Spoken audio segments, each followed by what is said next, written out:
Chapter 1. The small boutique known as Quartet in the heart of downtown Toomey, New Jersey, was a frenzy of activity. Although the shop had 4 owners, thus the name, only one of them ran the shop. Adrienne Dunn was a tall, attractive woman with intelligent gray eyes behind horn-rimmed eyeglasses. Her auburn hair restrained in a neat chignon at the nape of her neck. Dressed in a stunning pink suit, she calmly wove her way in and out of the throng of young women who were excitedly exclaiming over and trying on the prom gowns in the shop, most of which Adrienne had designed and made herself. She gave advice, found selections for girls overtaken by confusion, and measured for alterations when they were needed. Her 2 helpers, her daughter Margaret and Margaret's best friend, Caroline LaSalle, were not so calm. Neither had anticipated such a hectic Saturday afternoon.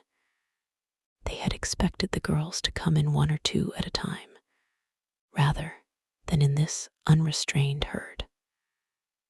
Margaret was reminded of a cattle stampede in an old Western movie. Then, too, they were discovering what a knife in the heart it was to help other girls search for the perfect dress to wear to the senior prom. The prom Margaret and Caroline did not expect to attend. It wasn't as if either girl was unattractive. Both were tall and thin, moved gracefully, and had good skin. Great skin. Margaret had never had a blemish in her life. She was fair, with light brown, very fine, straight hair, which she wore shoulder length and tended to yank away from her face and fasten with a rubber band. She had amazing eyes, dough-shaped, a warm, deep brown with long, thick, upturned eyelashes. But she hid them behind sunglasses much too often. Intelligent and a born leader, Margaret would have been, in a perfect world, president of her class. Unfortunately, at Toomey High, intelligence, even when combined with a quick wit, wasn't enough. At Toomey, pretty and popular were also required for any elective office. Both girls dated occasionally, but Margaret had never dated one boy exclusively for any length of time. She hadn't yet met anyone she felt like saving all of her evenings for, and the feeling had been mutual because, as far as she knew, she hadn't broken any hearts. Because she loved to read, she really didn't mind spending time alone. Besides, she had Caroline, who didn't date much either, and Jeanine and Lacey. They wouldn't be going to the prom either. Maybe they'd all rent a video and just have fun. Many people who came into the store mistook the 2 girls for sisters, but they really didn't look that much alike. While Caroline, like Margaret, was tall and slender, her face was thinner, with more sharp edges, her hair a cross between bronze and what Caroline herself called muddy water. Like burned muddy water, she sometimes remarked sourly. Her eyes were a little green, a little gray. This was very disturbing to Caroline, who would have preferred a clear, bright turquoise. She planned to buy turquoise contact lenses when she had enough money saved. While Margaret rejected every one of her mother's attempts to beautify her. Margaret, honey, you have such a pretty face. A little blush, a touch of mascara. What can it hurt? Caroline eagerly devoured every little self-improvement hint Adrienne dropped her way. Caroline tried them all. Sometimes it helped. sometimes it didn't. An experiment gone sour, something for the other girls, the ones who always somehow looked as if they belonged on the cover of a magazine, to laugh at. Not always behind Caroline's back, either. It was about to happen again. Stephanie Markham, tall and leopard sleek, her dark hair spilling over her shoulders like black velvet, smiled with fake friendliness at Caroline and asked with equally fake innocence, "Is that supposed to be a chignon on the back of your head, Caroline?" Funny how it doesn't look anything like Adrian. She was holding a black velvet dress by its hanger. Margaret hated it that the Pops, her word for the popular girls, called her mother by her first name. But Adrian said it was good for business. The store was packed with customers. Everyone in it heard Stephanie's cruel remark. Caroline turned scarlet, and one hand flew to the back of her neck in embarrassment. Margaret, in the process of removing a pale pink dress from the rack, hissed over her shoulder, "Stephanie, let me just go check in back and see if we have a broom and a tall, pointed black hat to go with that dress." Stephanie's friend, Bate Andrews, who always said hi to Margaret at school, laughed. And tall, blonde Lisa, another of the Pops, scolded mildly, "Steph, don't be such a pain. Mind your manners." Ignoring the reprimand, Stephanie said coldly, "You know, Margaret, we don't have to buy our prom dresses here. We could go somewhere else and spend our money if you'd prefer." Margaret preferred. Margaret wished for, craved their departure. Unfortunately, her mother didn't. Running your own business, from what Margaret had seen, wasn't a great way to get rich. It was a constant struggle, like swimming upstream. She shouldn't be screwing it up for her mother, who worked harder than any other person Margaret knew. "You could go to every store in town," Margaret said to Stephanie, her voice smooth and controlled, "and not find anything that comes close to my mother's designs, and you know it. But if ordinary is what you want, there's the door. I'll even open it for you." Because the girl knew Margaret was right. She shrugged, fell silent, and resumed browsing through the lovely creations on the racks. Caroline went into the back room. When she returned to the sales floor, her sharp, angled face was grim, her attempt at a chignon gone.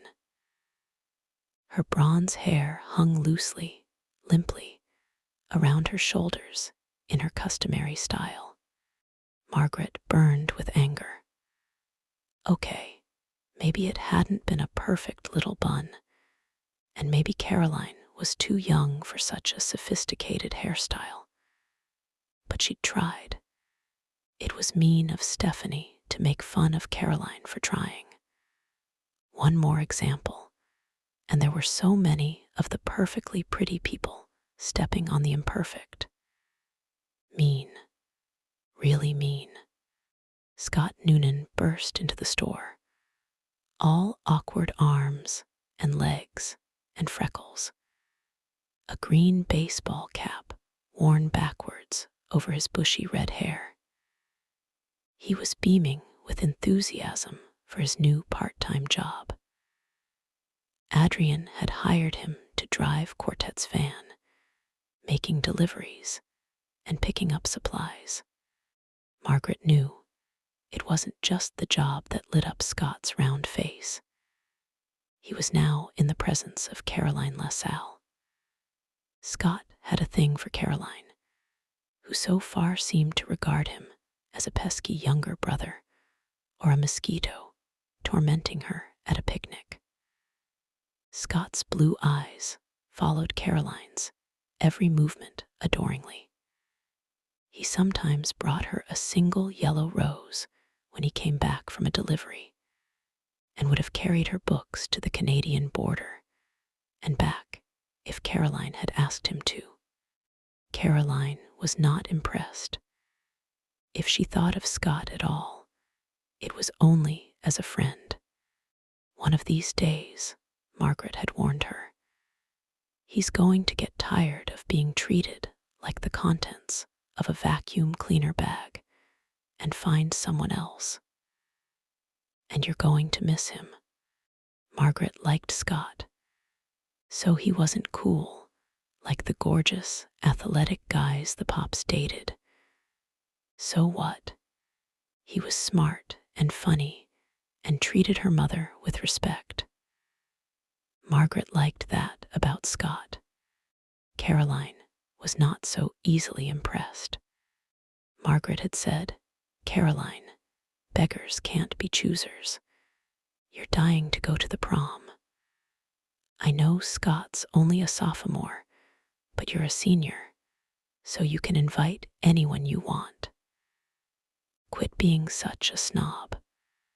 You're almost as bad as the Pops." That, of course, was meant as an insult, and Caroline took it that way. Still, she insisted stubbornly, "I'm not settling. I can do better than Scott. I know I can. And if I can't, I'll just stay home." Margaret gave up. Caroline had her heart set on attending her senior prom with some tall, cool, popular guy. She refused to accept that they were all taken. David Gaumes would be taking gorgeous Kiki Pappas, who was one of the Pops, but wasn't with them now because she never shopped at Quartet. Kiki went into the city for her wardrobe. Lucas Nelson would be arm in arm with Bate, and Lisa would probably go with Mitch McGill, unless she decided to ask a college guy. That was a concept Margaret couldn't grasp. Asking someone else instead of going with Mitch McGill. Crazy. He was so cute. Michael Dance, the poor fool, would be going with Stephanie Markham. Stephanie was a prime candidate for Queen this year. Bate was a possibility, too, although she had a quieter kind of beauty, far less spectacular than Stephanie's. Kiki and Lisa, who'd been dating seniors for years, had been queen already, and the rule at Toomey High was only one monarchy to a customer. Not that Stephanie wouldn't make a suitable queen. She certainly had a talent for ordering people around. The point was, the best guys were already taken.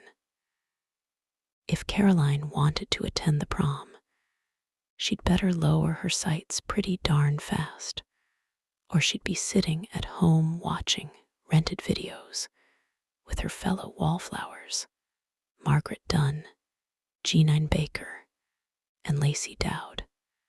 "Oh, come off it, Margaret," Caroline had said in exasperation the last time Margaret had vented her opinion.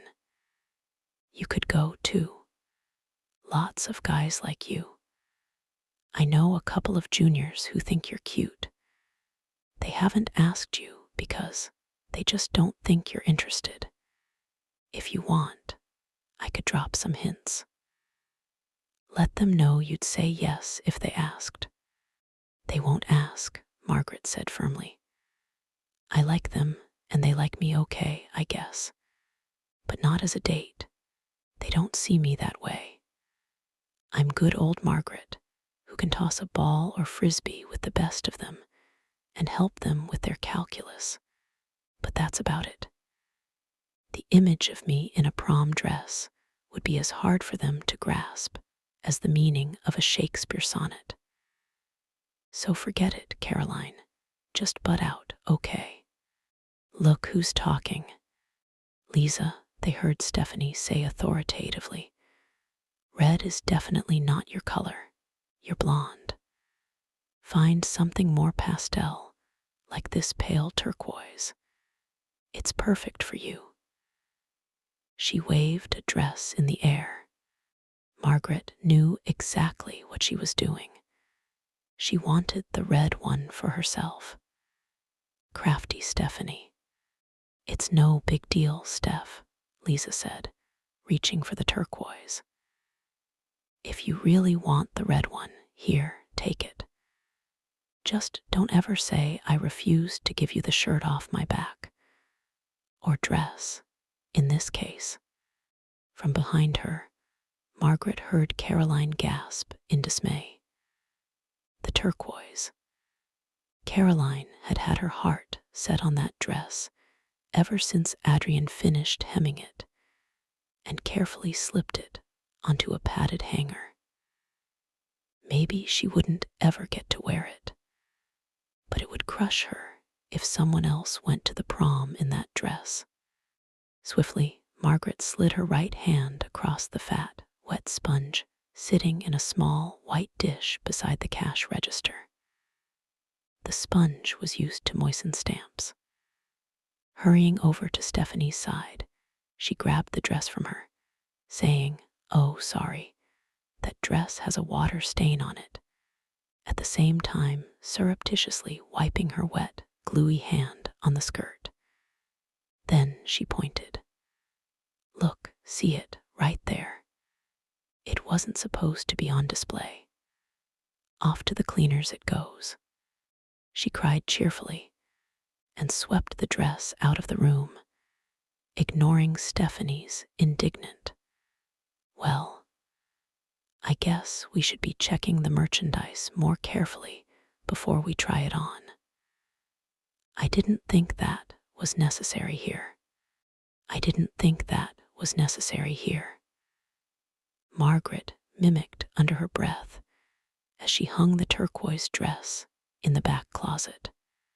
When Margaret went back out on the floor, her other two best friends, Jeanine and Lacey, had arrived. They were the only girls in the store not shopping for prom dresses. They did not look happy, and Stephanie was indeed wearing the red dress, a short, slinky number with spaghetti straps. Lisa was wearing black, and Bate looked lovely in a slender pale blue slip dress. All three gowns needed minor alterations. Adrian promised to attend to them well ahead of the prom, still 3 weeks away. When Stephanie brought her red dress to the counter to pay for it, Jeanine and Lacey were lounging nearby, waiting for a chance to talk to Margaret. "So," Stephanie asked them in a perfectly friendly voice, "did you two come to see what everyone's wearing to the prom? I guess this will be your only chance, since you won't be there." Lacey, who was short and stocky, her bright blonde hair cut in a Dutch boy bob, flushed angrily and said, "You don't know that, Stephanie. Maybe all of us are going." Stephanie laughed. "Right. Well, good if you are, because then you'll get to see me crowned queen." Jeanine, as tall and thin as a stick, red hair frizzed around a narrow face, muttered, "I'd be happy to crown you myself, Stephanie, right here and now." But Stephanie had already turned back to Margaret to hand her a slice of plastic. As Margaret slid the credit card through the machine, Stephanie smiled a smile as plastic as the card and said, "It must be hard selling all these beautiful dresses when you're not going to be wearing one yourself." Poor Margaret. She glanced over at Caroline, fastening sold tags on the dresses, and added, "I guess you won't be going either. Am I right, Caroline?" Caroline winced and blanched. Margaret Dunn, who had never physically hurt another human being in her entire life, found herself thinking how satisfying it would be to reach out with the scissors at her elbow and whack off every strand of Stephanie's silken dark locks, leaving her virtually bald. Instead, she said softly, "Stephanie, is that a zit I see right smack in the middle of your forehead?" And even though there wasn't a blemish anywhere on that perfect porcelain skin, Margaret felt a wickedly satisfying surge of triumph when Stephanie went as white as Caroline had, and her right hand flew up to explore her face in alarm. Even when her fingers felt nothing, she was compelled to sidestep over to the nearest mirror and peer in anxiously, just to be certain. When she was satisfied, she said angrily, "That wasn't funny, Margaret." "Oh, yeah, it was," Lacey said. "If you could have seen your face, Stephanie." Margaret didn't even care when, after the store had emptied, Adrian scolded her for teasing Stephanie. It wasn't much of a reprimand, and Margaret could see that her mother was trying to restrain a smile. It was Margaret's turn to close the store. Caroline was off to the library to meet Scott, and Adrian had a dinner date. Jeanine and Lacey had evening babysitting jobs. Margaret liked closing. It was so quiet in the store when everyone else had gone. No more pops yapping like puppies over this dress and that dress. And for Margaret, no more feeling like she had 2 front teeth missing and a bad facial rash in the midst of all that perky perfection. It was so much easier to be content with who she was when no one else was around. She was halfway home when she remembered that she'd taken her chem book to the shop with her that morning, thinking she might slip in some study time. She hadn't, and finals were almost upon her. She was going to need that book. Might as well go back and get it tonight, since she was only halfway home. Margaret pulled the van into the alley near Quartet's side door. The courtyard was empty, the office building next door only dimly lit. Too early for dinner patrons to be arriving at Impeccable Tastes, the upscale restaurant on the ground floor of the office building. She was almost to the store's side entrance when something lying on the cement just outside the door caught her eye. There shouldn't have been anything there. She had swept around the door just before closing, as she always did, and fed a stray cat a saucer of milk, something her mother had expressly forbidden her to do. "Feed them," Adrian said, "and they'll never leave. They can take care of themselves, Margaret." There hadn't been anything in the alley when Margaret fed the cat, but now there was something. A bundle of something lying in a puddle left over from the rain the night before. Wet newspapers, maybe. Margaret moved closer. It wasn't newspaper, she realized as she arrived at the puddle and looked down. It was clothing, crumpled and soaking wet with oily, muddy water. What looked like black tire tracks waved across the top layer like canceled postage stamp marks. Margaret crouched to investigate the sodden mess. Read a red silk dress with spaghetti straps, one of them ripped away now. The dress so soaked with mud, the bright red had become dark brown. Beneath that, A black dress, strapless, its bouffant skirt flattened into a thick pancake by car tires. And on the bottom, in the fouled mess, something pale blue, Stephanie's red prom dress, Lisa's black one, Bates' blue gown, ruined, all of them, ruined beyond repair. Margaret knelt then, gingerly picking up the garments, holding the edges in her hands. No amount of steam cleaning or soaking or ironing would make them wearable again. They were beyond salvaging.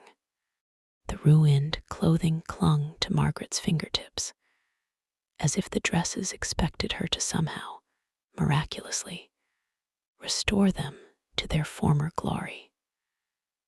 Frowning, Margaret sank back on her heels. What exactly had happened here?